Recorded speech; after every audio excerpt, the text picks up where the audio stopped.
Soyez vous-même, tous les autres sont déjà pris, nous disait Oscar Wilde.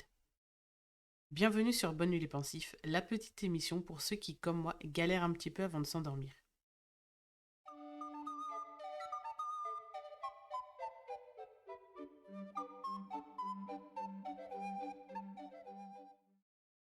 Mais alors, être soi-même, qu'est-ce que c'est? Pour moi, être soi-même, c'est être vrai, authentique et véritable, se sentir en adéquation avec nos pensées, nos forces, nos croyances, nos valeurs, nos faiblesses, nos actions, tout en s'assumant pleinement face aux autres, sans ressentir de honte particulière. Je pense qu'être soi-même, ça permet aussi de vivre des relations plus saines, parce qu'on s'assume. Donc on est dans une situation qui est plutôt confortable, contrairement à la personne qui se cache, qui se ment et qui joue un rôle pour pouvoir entrer en interaction avec les autres. Ou être acceptée pour ce qu'elle n'est même pas.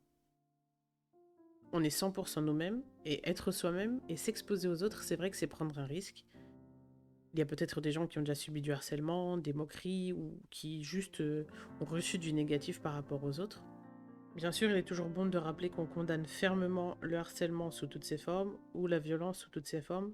On n'a pas le droit d'être violent ou d'être dans le négatif ou d'être dans le jugement par rapport à quelqu'un qui essaye juste de vivre et d'être qui il est.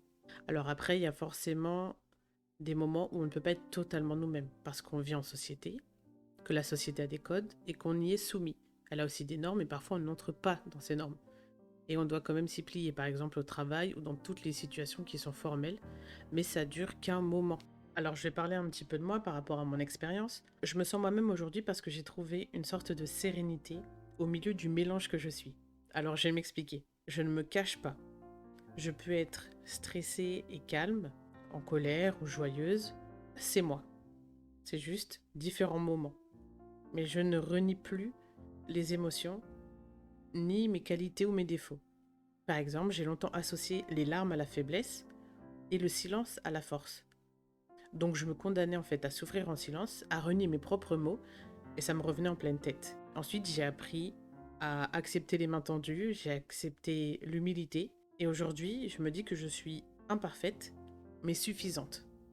Je n'ai pas besoin d'être en concurrence avec quelqu'un d'autre, j'ai besoin d'être en concurrence avec moi. J'ai besoin d'évoluer et j'ai besoin de me sentir moi. Je n'ai plus besoin de me confronter à quelque chose.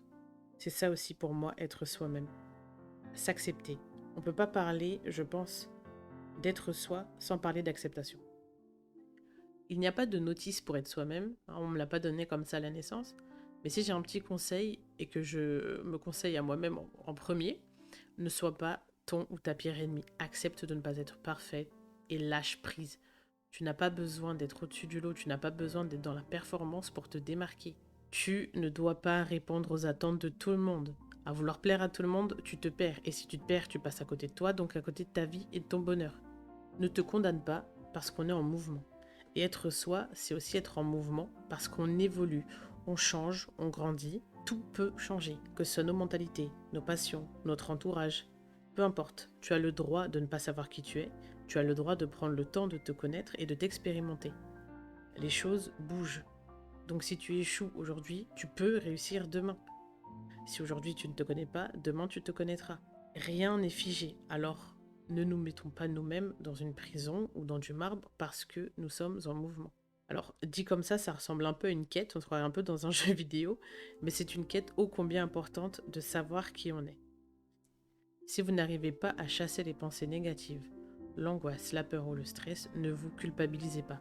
C'est le meilleur moyen de les faire s'installer et de les faire rester.